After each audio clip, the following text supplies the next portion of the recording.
तो hello everyone, कैसे हैं आप सभी। स्वागत है आप सभी का रेवन इंस्टीट्यूट में। और जैसा कि आप लोग जानते हैं, वर्ग एक का रिजल्ट आ चुका है प्री का। तो आप लोग सभी लोग लिंक मैंने ग्रुप में आप लोग को दे दी है, वहां से आप जाकर रिजल्ट निकाल लीजिए अपना। ठीक है। लगभग अच्छे नंबर आए हैं, बहुत शानदार नंबर हैं।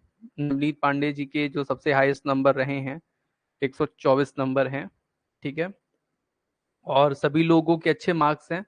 सभी लोग क्वालिफाई, हालांकि इसमें क्वालिफाइड का ही है, अगर जो 90 प्लस जनरल वाला, और अगर SC ST OBC और EWS अगर 75 प्लस पाए हैं तो वो क्वालिफाइड हैं। कुछ स्टूडेंट कम भी पाए हैं, निराश भी हुए हैं वो।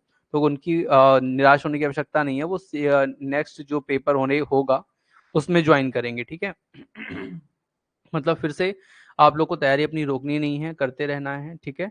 तो फटाफट चलिए क्लास को स्टार्ट कीजिए और करते हैं। और आज का हमारा जो टॉपिक रहेगा वो विलियम वर्dsworth का रहेगा।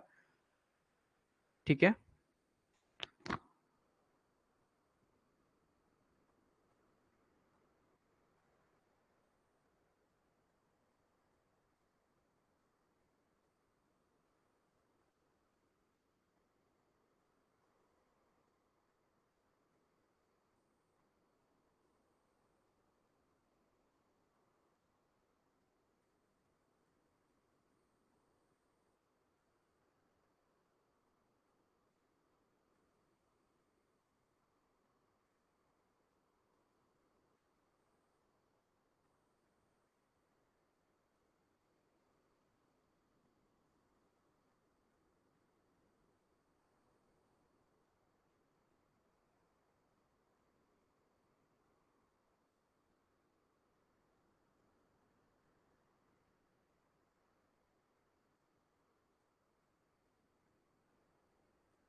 सो हेलो एवरीवन, कैसे हैं आप सभी। और सभी लोग क्लास में जुड़ गए हैं। हरिओम, जय श्री राम और गुड इवनिंग सभी को।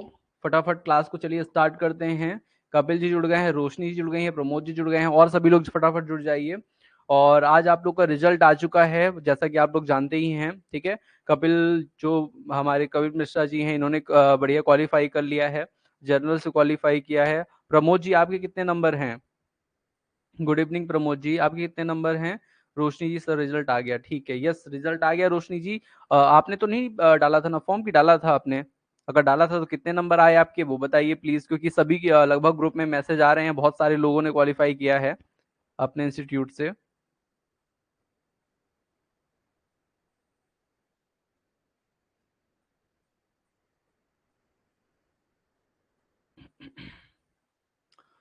चलिए, आज हमारा जो टॉपिक रहेगा वो विलियम वर्ड्सवर्थ का the word is too much with अस रहेगा। ठीक है।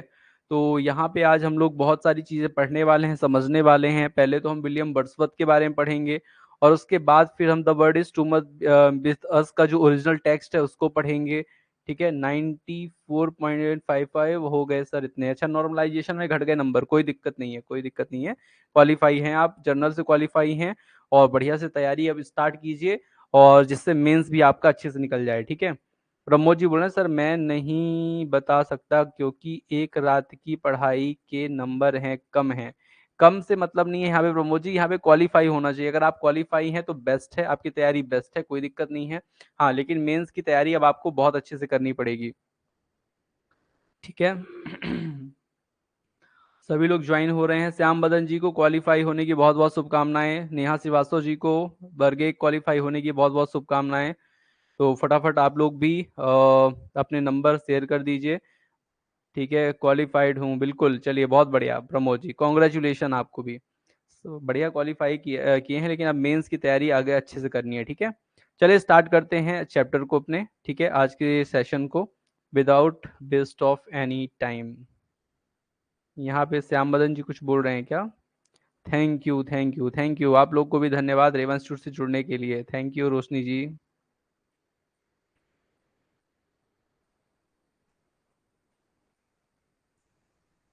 जब आप लोग फाइनल सिलेक्शन ले लेंगे ना तो और मजा आएगा, ठीक है।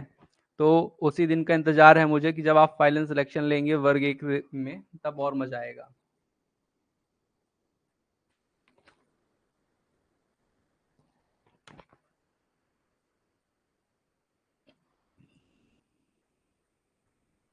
चलिए तो स्टार्ट करते हैं सेशन को। देवियों सज्जनों, आज हम लोग पढ़ेंगे सबसे पहले विलियम वर्ड्सवर्थ के बारे में। विलियम वर्ड्सवर्थ जो एक बहुत ही शानदार पोएट हैं और जिनके बारे में आप जानते ही होंगे, रोमांटिक एज के पोएट हैं।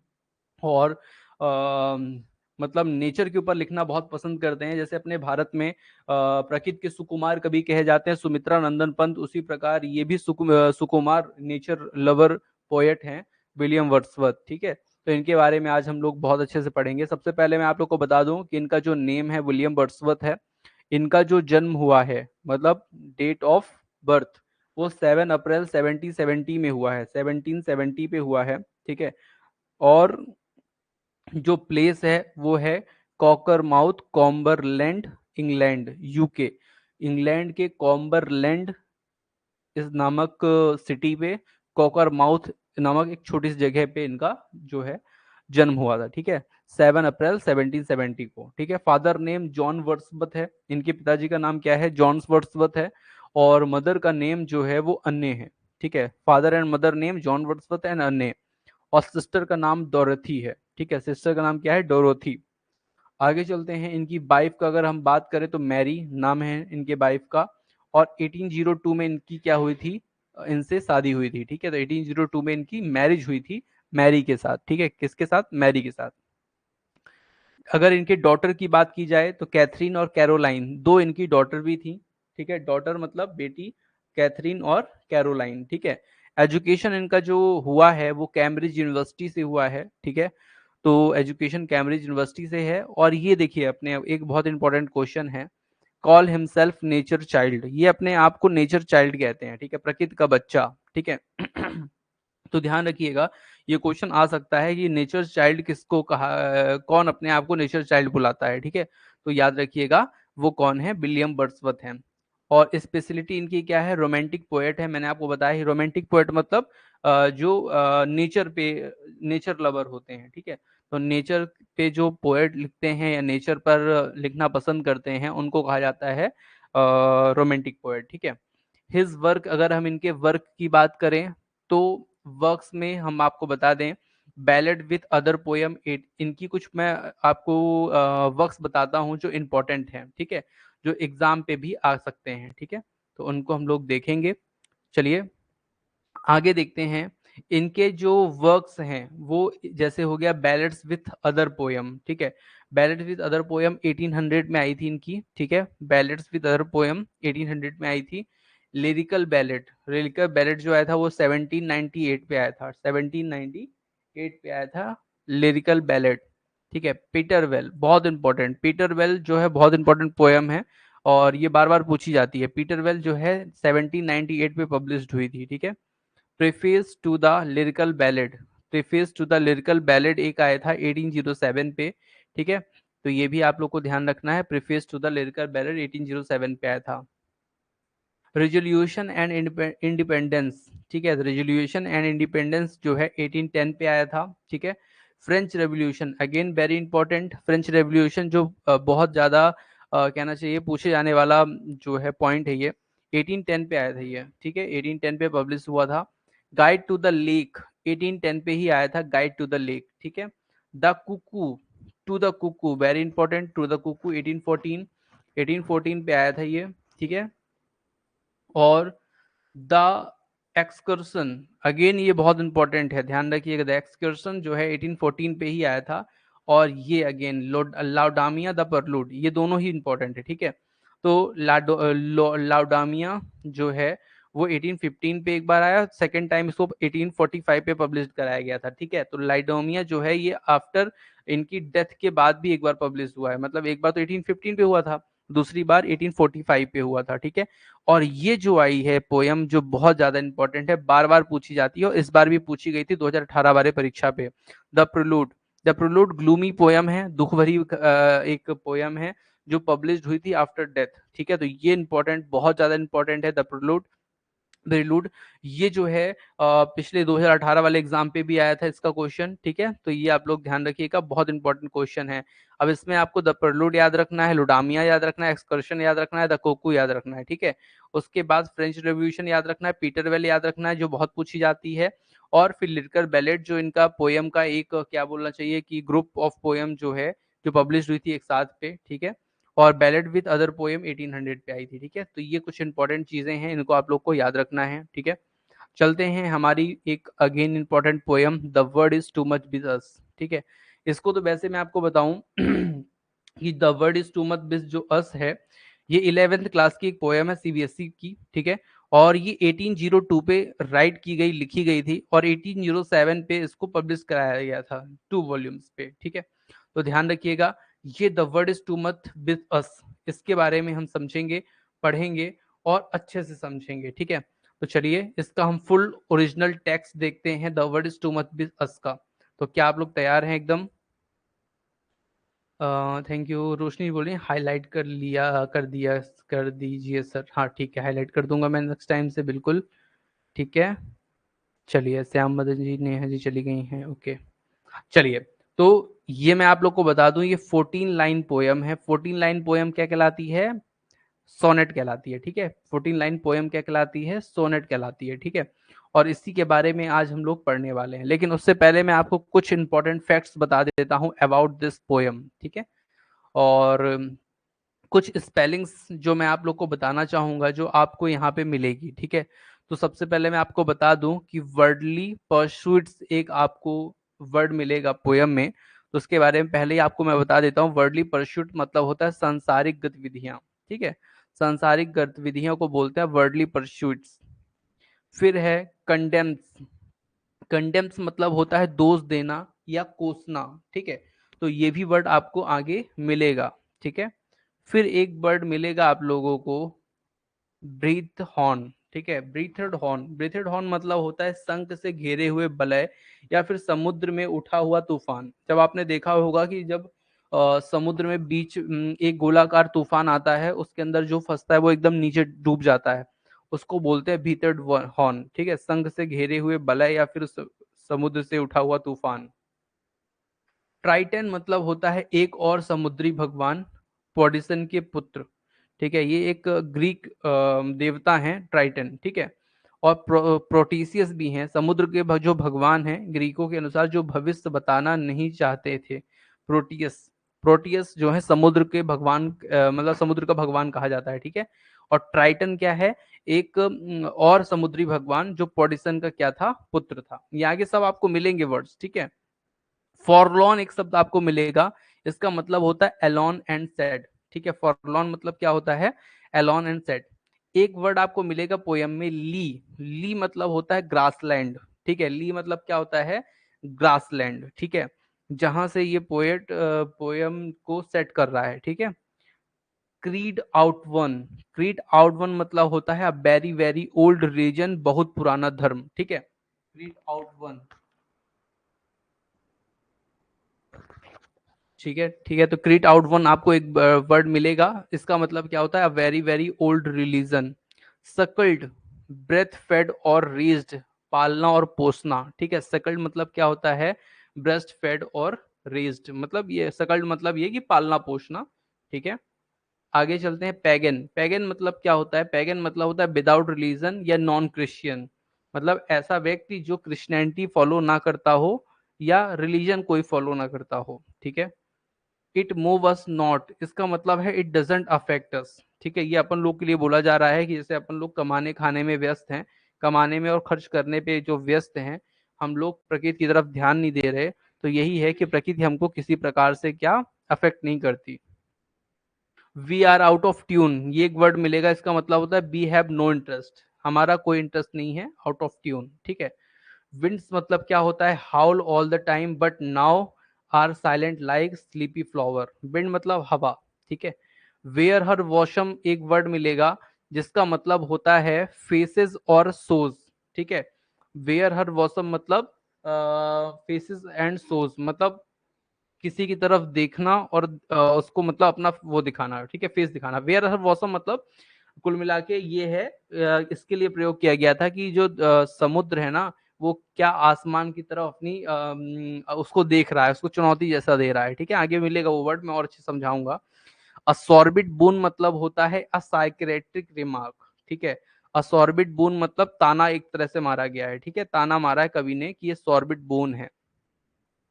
गेटिंग एंड स्पेंडिंग मतलब कमाने और खाने में, जो बर्डली बिजनेस है कमाने और खाने में व्यस्त हैं सब लोग। जैसे सभी लोग कैसे ना कर रहे हैं कि आप लोग पढ़ने में व्यस्त हैं, उसके बाद कमाने में व्यस्त हो जाएंगे, जो कमाएंगे उसको खर्च करने में व्यस्त रहेंगे, लेकिन प्रकृति की तरफ कोई ध्यान नहीं देगा। तो यही वर्ड है। लेट एंड सून मतलब did in the past and will do in the future. Late and soon मतलब डिड इन द पास्ट, जो आप पास्ट में करोगे, और will do in the future, जो आप फ्यूचर में करोगे, ठीक है। तो ये कुछ मैंने आपको वर्ड मीनिंग बताई हैं, और इसके बाद मैं आप लोग को कुछ इंपॉर्टेंट फैक्ट्स बताऊं, उससे पहले मैं आप लोग को ले चलता हूं अपनी पोयम की तरफ, क्योंकि अब अपन लोग लेट नहीं करेंगे इन पोयम की तरफ चलने में, ठीक है। So dear students, are you ready for the poem? किसी कमेंट आया है सोनेट, बिल्कुल यस सोनेट है ये, पेट्रार्कन सोनेट है ये। आगे मिलेगी रोशनी जी, इसमें और भी बहुत सारे वर्ड हैं जो मैं आप लोग को बताने वाला हूँ, ठीक है। सो चलिए स्टार्ट करते हैं। लाइन वन लाइन हम लोग पढ़ेंगे, लाइन बाय लाइन पढ़ेंगे। 14 लाइन है इसमें, मतलब ये एक सोनेट है, 14 लाइन का ही तो सोनेट होता है। तो फर्स्ट लाइन बोलती है the word is too much बिच us late and soon, getting and spending we lay waste our powers, ठीक है। अब यहाँ पे दो लाइन को देखते हैं। बोलता है the word is too much बिच अस लेट एंड सून, यह जो दुनिया को हम इंसानों ने बिगाड़ रखा है, ये जो दुनिया है ना, इसको हमने क्या रखा है, बिगाड़ के रखा है। क्यों बिगाड़ रखा है? कि देरी और जल्दी के चक्कर में, देरी और जल्दी के चक्कर में, और क्या, हम गेटिंग एंड स्पेंडिंग मतलब प्राप्त करने के चक्कर में, और स्पेंड मतलब उसको खर्च करने के चक्कर में, we lay waste our power, और इसी में हम लोग अपना पूरा समय, पूरा जो ताकत है, पूरा जो पावर है, उसको बेस्ट कर रहे हैं। किस में बेस्ट कर रहे हैं? कमाने में और उड़ाने में, ठीक है।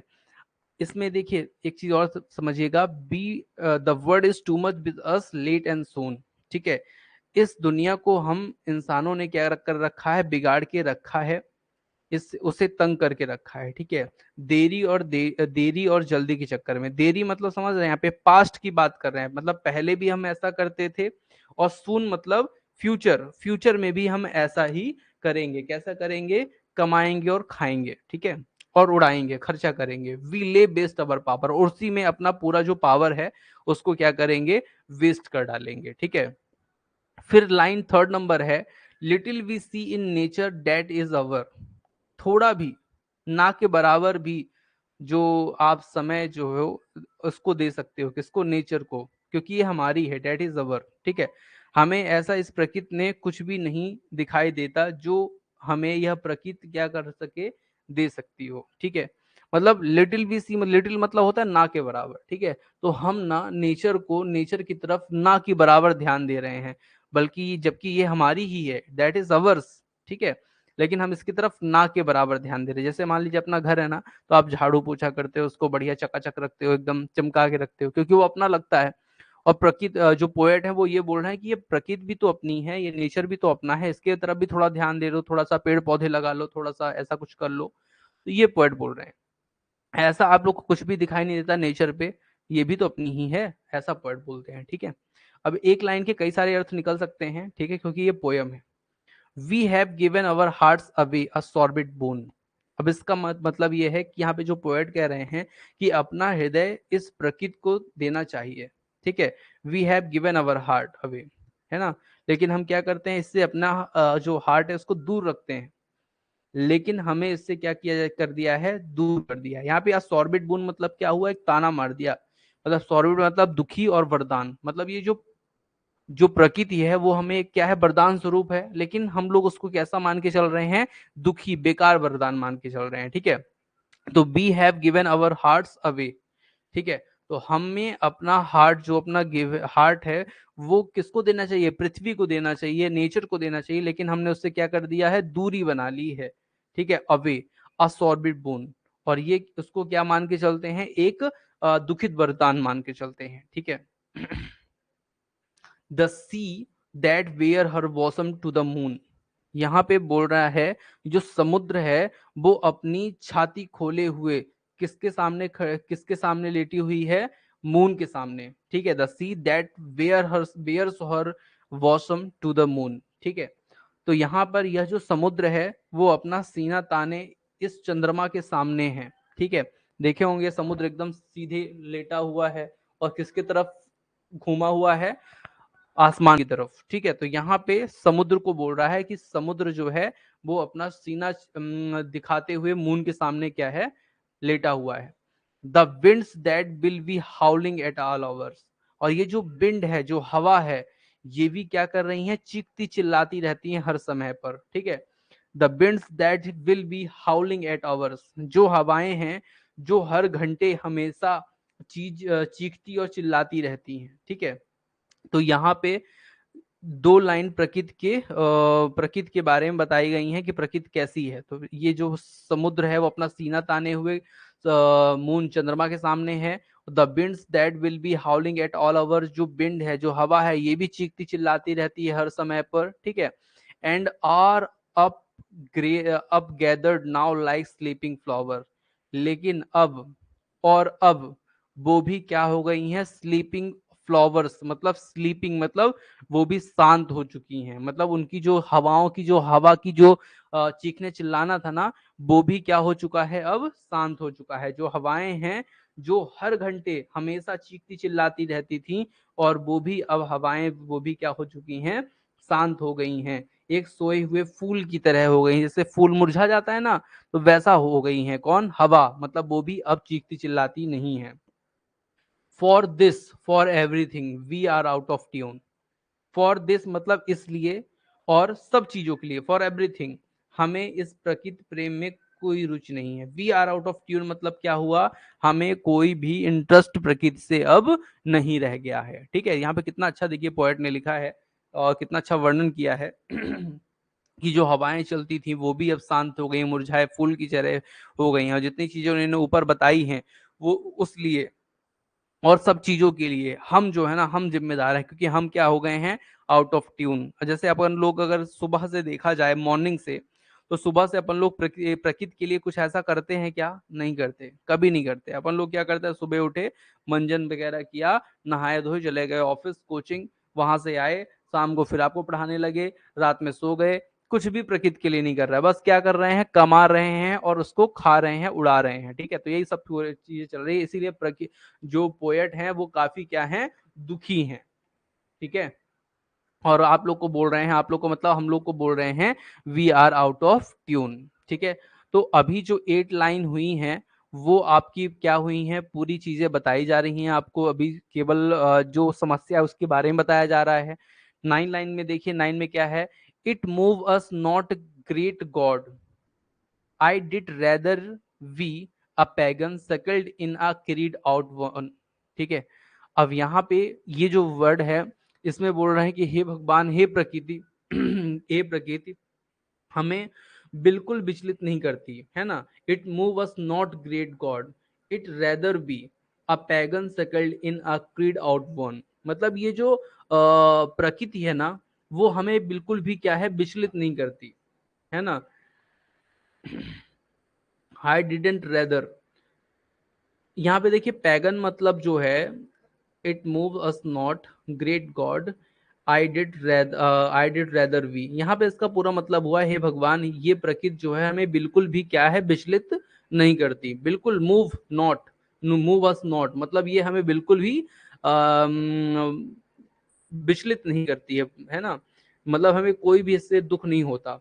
अब पैगन मतलब होता है एक प्रकृति पूजक, प्रकृति पूजक, या फिर आप बोल सकते हैं नॉन क्रिश्चियन, नॉन क्रिश्चियन, है ना।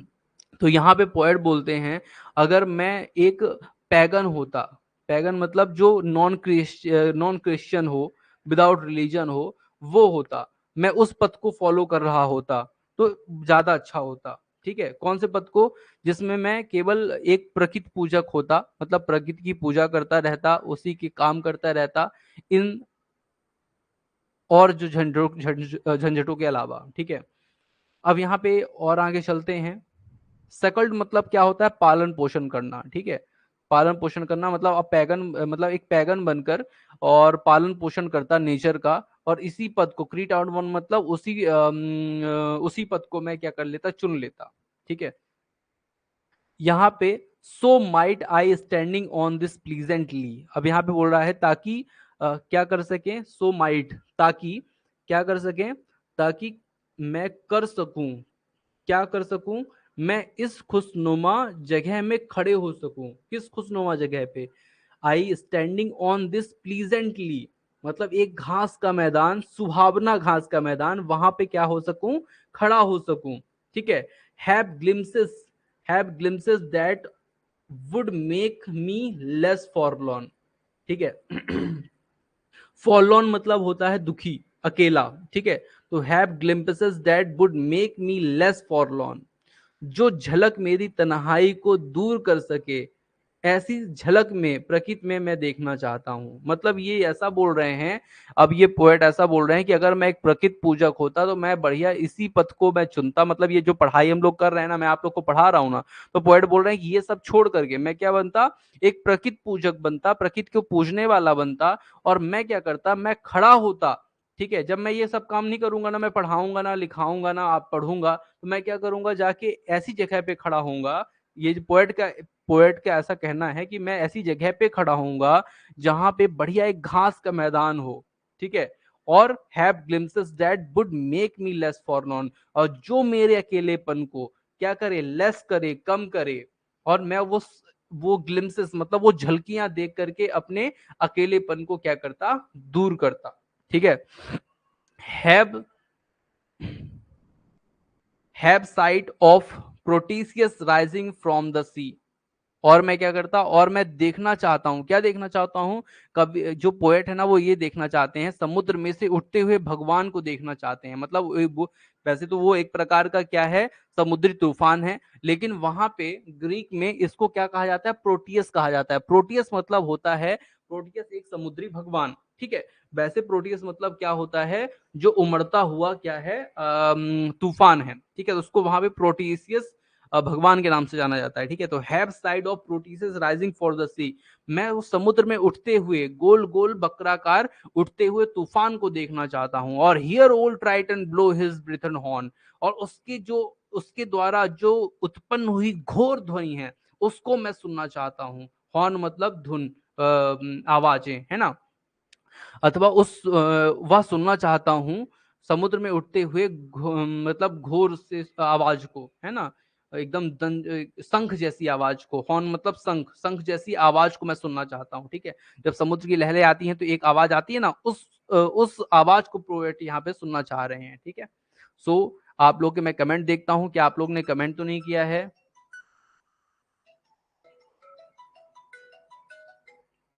हेलो, हाँ सर जी बताइए। रिजल्ट अभी आपने मैसेज किया कि कर दिया है मुझे? और कितना? 74.50। 744। चलिए, अभी तो मैं लाइव क्लास ले रहा हूँ सर जी, फिर मैं आपसे थोड़ी देर से बात करता हूँ। ठीक है, मैं करता हूँ, अभी कॉल करता हूँ 9:30 तक। ठीक है,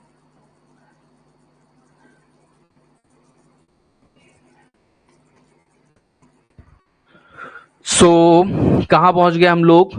हाँ, मैंने पूरी आपको ये बता दी है। अब आप लोग से मैं थोड़ा सा क्वेश्चन देख लेता हूँ। आपने बहुत सारे क्वेश्चन किए हैं क्या? यहाँ पे रोशनी जी ने किया सॉर्बिट मीन, सॉर्बिट मतलब होता है बेकार, है ना, और बून मतलब होता है वरदान, तो बेकार वरदान। ठीक है, बेकार मतलब या बिना किसी काम का, या फिर दुखी, या फिर निगेटिव मीनिंग रखने वाला। ठीक है लाइक स्लीपिंग फ्लावर्स मतलब सिमली, यस लाइक लिखा है ना, सिमली बिल्कुल। आउट ऑफ ट्यून मतलब आउट ऑफ इंटरेस्ट, बिल्कुल आउट ऑफ ट्यून मतलब no interest. Great God, great God मतलब एपोस्ट्रॉफी क्या सर? ग्रेट गॉड मतलब हे भगवान। ठीक है, हे भगवान, हे भगवान, ये जो प्रकृति है, ये मतलब बिल्कुल भी हमें विचलित नहीं करती। मतलब इतनी दुर्दशा प्रकृति की हो रही है रोशनी जी, फिर भी जो ये प्रकृति है, ये हे भगवान हमको बिल्कुल भी ये दुखित नहीं करती है, विचलित नहीं करती है। क्रीट आउट वन मतलब के लिए word sir. Creed out one कहाँ पे मिला था आप लोग को? हाँ, क्रीट पथ, पथ मतलब ये जो पोएट है ना, वो उसी पथ पे जाना चाहते हैं। क्रीड मतलब होता है पथ, मार्ग, ठीक है। किस मार्ग पे जाना चाहते हैं? पैगन सकल्ट, जिसपे जो पैगन मतलब नॉन क्रिश्चियनिटी या फिर अन्य किसी धर्म के से पल करके आगे बढ़ना चाहते हैं, और उसी पथ पर जाकर के प्रकृति की सेवा करना चाहते हैं, ऐसा यहाँ पे वर्ड आया है, ठीक है। किड आउट वन मतलब, जो किड मतलब तो देखिए एक हो गया, पथ हो गया, ठीक है, पथ हो गया। और मतलब ऐसा पथ जो मतलब जिसपे ज्यादा लोग चलें, मतलब ऐसा पथ, ठीक है, ठीक है। क्रिट आउट one, once again explain point 9 and 10, 9 and 10, okay. 9 10 में देखिए क्या है, 9 एंड 10 ये, it move us not great God I did rather B. यहाँ पे इसका मतलब है हे भगवान, हे भगवान, ग्रेट गॉड मतलब हे भगवान, हे मतलब Dinanath, it move us not, ये जो पृथ्वी है, आई डिडेंट रेदर बी, ये हमें बिल्कुल भी क्या नहीं करती है, विचलित नहीं करती है, बिल्कुल भी डगमगाती नहीं है, मतलब हमको डिगाती नहीं है। मतलब हम इसको इतना गंदा कर रहे हैं, फिर भी ये जो है हमको एक बिल्कुल भी विचलित नहीं करती। और मैं जो हूं, कौन? मतलब आई, यहाँ पे आई डिड रेदर बी, अगर मैं क्या करूं, अगर मैं पैगन सकल्ड मतलब एक ऐसे जगह पे पलता पोसता या बड़ा होता, जो कैसा होता, जो नॉन क्रिश्चियनिटी का होता या किसी अन्य धर्म का होता, तो मैं उस पथ पर जाकर के मैं क्या करता, प्रकृति पूजक बनता, या प्रकृति की क्या करता, सेवा करता।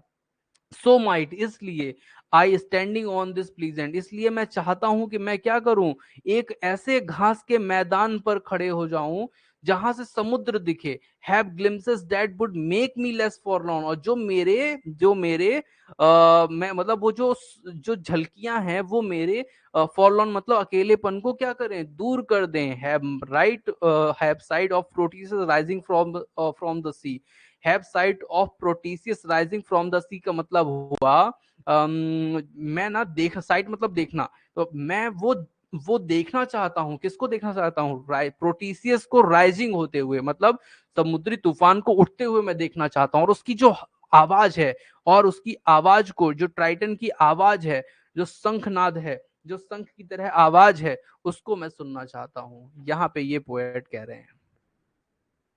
ठीक है, और बताइए किसी का और कोई कमेंट हो, प्रमोद जी बताइए, अभी ये और क्लियर हो जाएगा आप लोगों को, क्योंकि अभी मैं समरी बताऊंगा तो समरी में और चीजें क्लियर हो जाएंगी। तो बताइए फटाफट, और किसी को कोई प्रॉब्लम हो।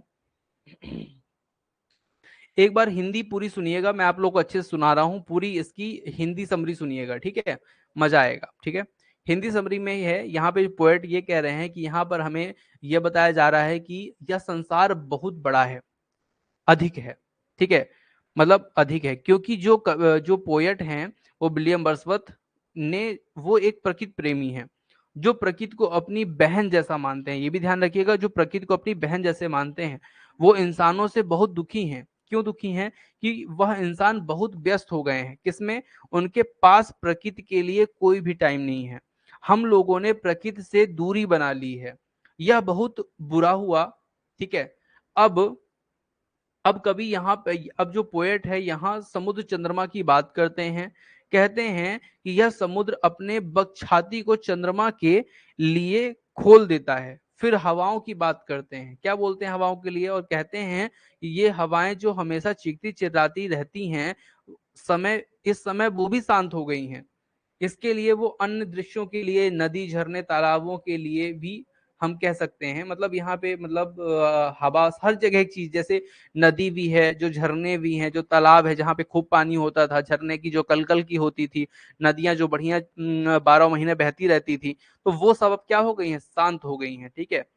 हमें ये सब धूमिल हो गए हैं, धूमिल मतलब वही कम हो गए हैं, ये चीजें हमें द्रवित नहीं करती हैं, मतलब ये हमें चीजें विचलित नहीं करती हैं, और कहते हैं यहाँ पे, हे भगवान, इससे अच्छा कि मैं एक प्रकृति पूजक होता, है ना, ईसाई ना होता, ईसाई होने बादी से अच्छा है कि मैं क्या होता, प्रकृति पूजक होता, तो किसी पुराने धर्म में लगा होता और मैं इस सुखद चारागाह में खड़ा रहता, ठीक है, और यह मेरे दुख को थोड़ा कम कर देता शायद।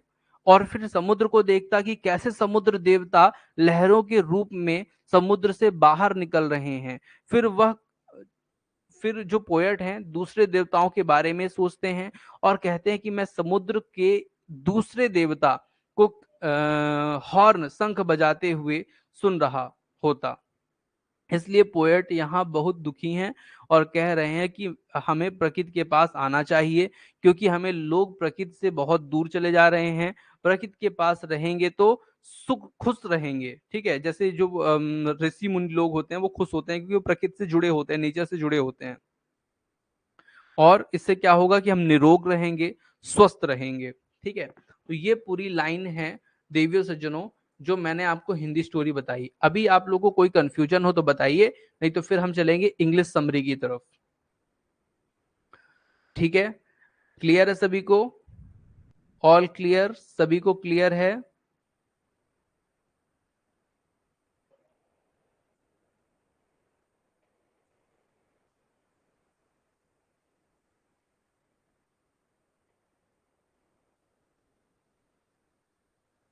चलिए आगे चलें फिर देवियों सज्जनों। सो डियर स्टूडेंट्स, आज हम लोग पढ़ेंगे अब इंग्लिश समरी, ठीक है, और इंग्लिश समरी में हम और समझेंगे। रोशनी जी, कपिल जी, बहुत बढ़िया, यस सर, ओके। तो अभी रुझान आने चालू हो गए हैं, लगभग कई सारे लोग जो हैं क्वालिफाई हुए हैं रेवा इंस्टीट्यूट से। अभी और भी इंफॉर्मेशन आपको धीरे धीरे मिलेगी, ठीक है, कितने लोग ओवरऑल पास हुए हैं।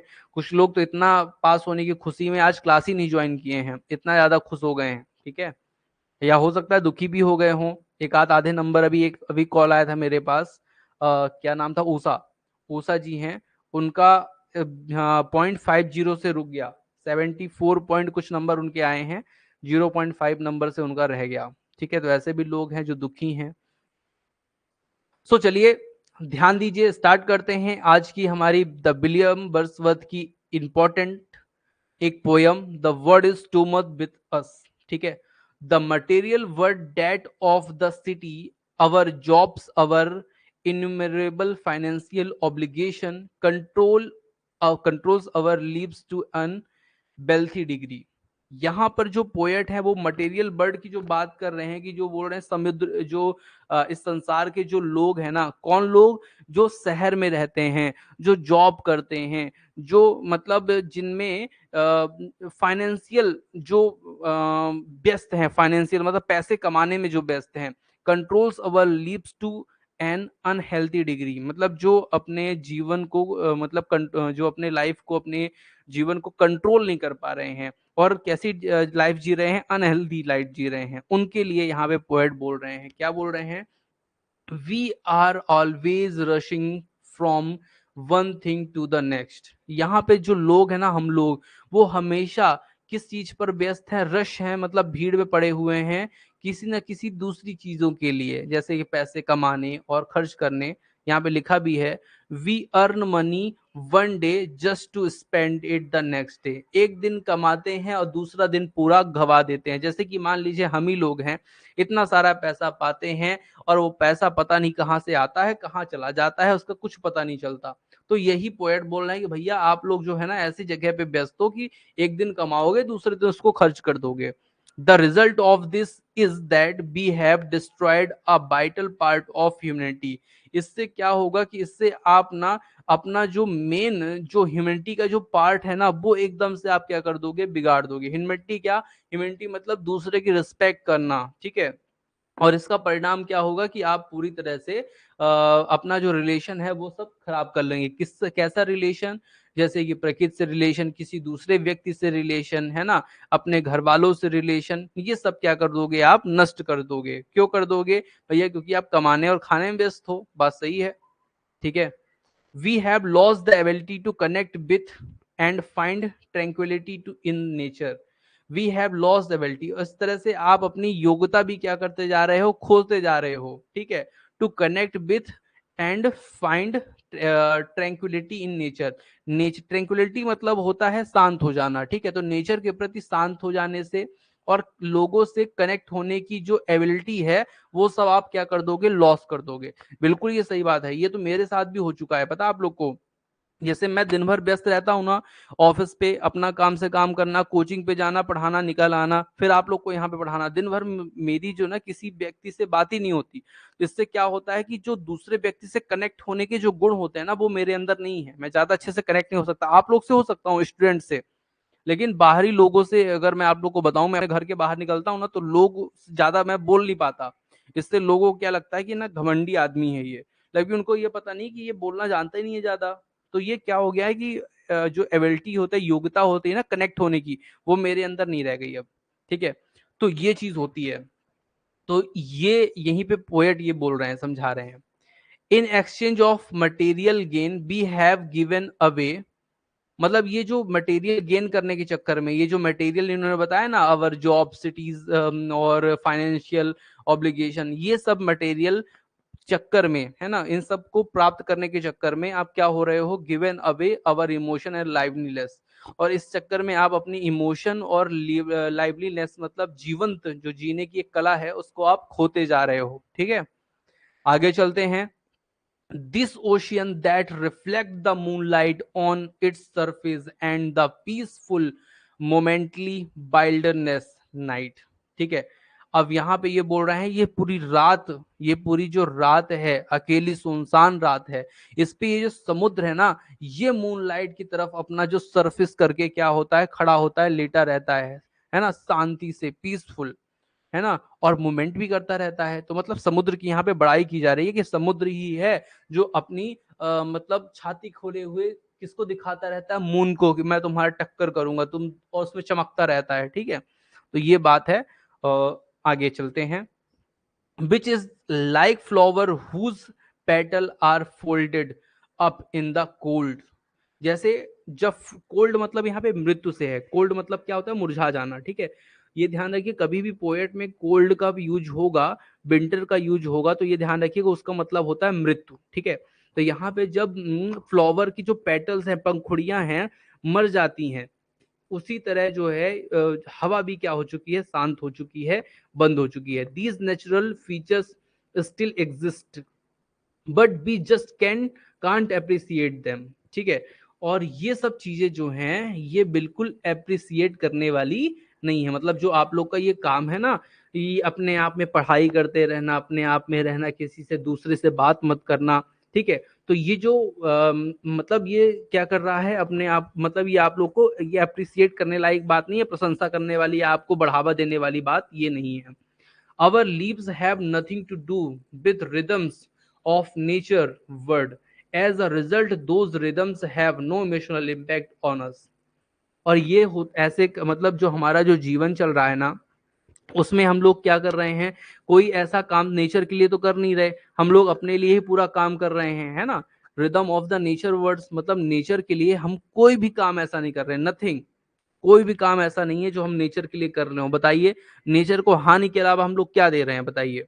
फ्रिज यूज करते हैं, उससे जो गैस निकलती है वो नेचर को खराब करती है, एसी यूज करते हैं वो नेचर को खराब करती है, ठीक है। लाइट यूज करते हैं जो नेचर से जो नेचर को क्या कर रही है, नुकसान कहीं ना कहीं पहुंचा ही रही है, पानी को ऊंची जगह पे रोक करके फिर वो बिजली बनाना। तो ये कहीं ना कहीं सब नेचर को क्या कर रहा है, नुकसान ही तो पहुंचा रहा है, लेकिन हम नेचर के लिए इससे कुछ कर रहे हैं कि नहीं, नहीं कर रहे। As a result those rhythm have no emotional impact on us, और इसीलिए जो प्रकृति का इतना नुकसान हो रहा है वो हमें, जो हमारे ऊपर वो कोई भी इम्पैक्ट, हमारे ऊपर कोई भी उसका प्रभाव नहीं पड़ रहा है। मतलब हमारे ऊपर प्रभाव तो ऐसे पड़ रहा है, मतलब डायरेक्ट जो हमें दिख नहीं रहा, ठीक है। आगे चलते हैं। Oh my God I wish that I were raised in a culture that worshipped many gods, though that religion is no outdated, that be standing on this pleasant patch of grass I might be calmed and heartened by the image of the ocean before me.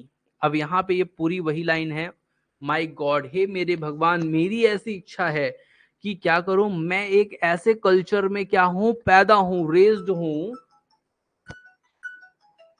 देखिए एक phone और आ गया। Hello, good evening, बताइए सोहम जी कैसे हैं?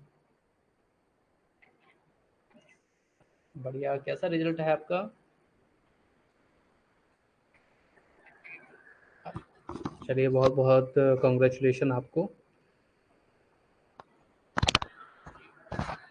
चलिए, अब mains की तैयारी फिर बढ़िया से कीजिए।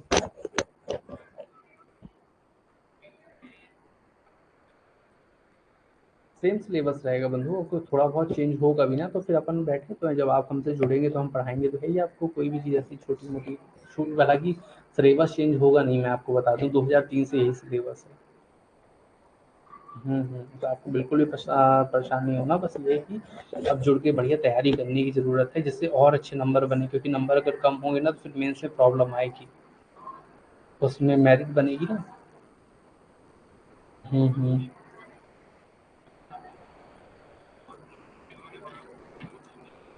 हम्म हम्म अ, वो हो तो जाएगा, लेकिन ये ऑनलाइन वाले जो होते हैं ना, जो ऑनलाइन वर्क करते हैं, ये किसी तरह से वो रिकवर कर लेते हैं, क्योंकि उनके पास प्रोफाइल वगैरह होती है ना, प्रोफाइल से वो कर लेते हैं। तो आप अपनी प्रोफाइल लेके चले जाइए उनके पास, जो ऑनलाइन वर्क करते हैं, वो वो निकाल लेंगे रिजल्ट, कोई दिक्कत नहीं।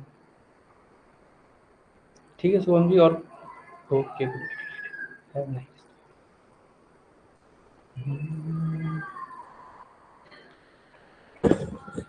तो शुभम जी का भी निकल चुका है एग्जाम।